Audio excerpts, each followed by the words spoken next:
Tamang-tama ang dating niyo. Parating na. Bring it, Labde!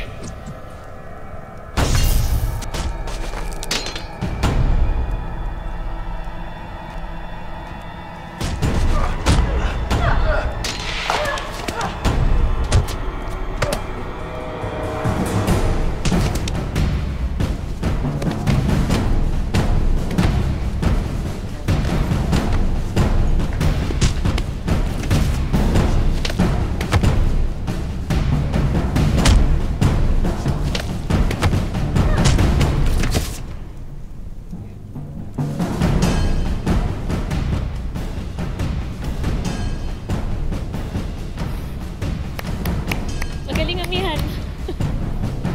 Naibigan mo ba ang handog ko sa'yo? Huwag ka mag-alala. Hindi naman kita sasaktan.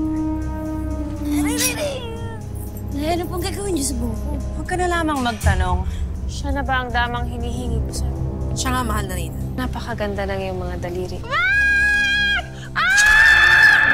Bueno, Vesta Pirena. Ilang pagkakataon nang binigay ko sa'yo. Ngunit hindi na ngayon, dahil anak ko ang sinasaktan mo.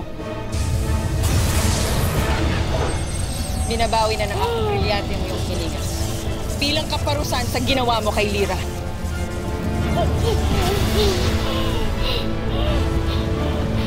Iyak talaga, amihan!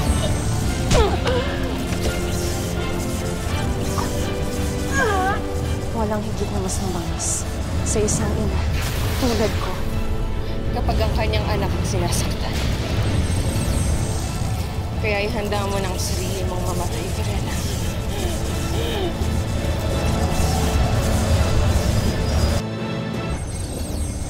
Amihan, maawa ka sa aking Reyna.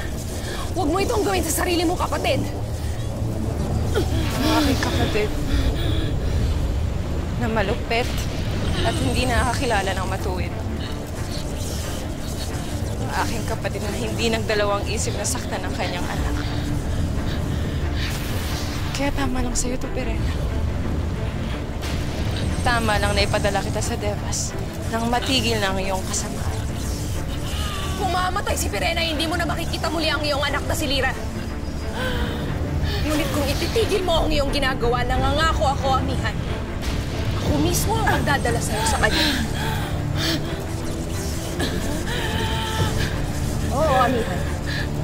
Batid ko kung nasaan si Lyra. Kaya nakikiusap ako sa'yo. Huwag mong parusahan si Pirena kung ibig mo makita ang iyong anak.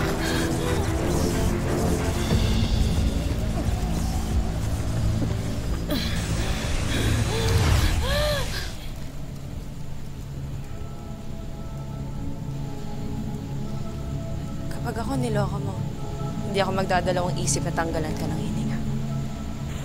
Wala akong kapangyarihang labanan ng iyong mitbit, amihan. Ngunit kung nasasabi ka na makita ang iyong anak, sumunod ka sa akin.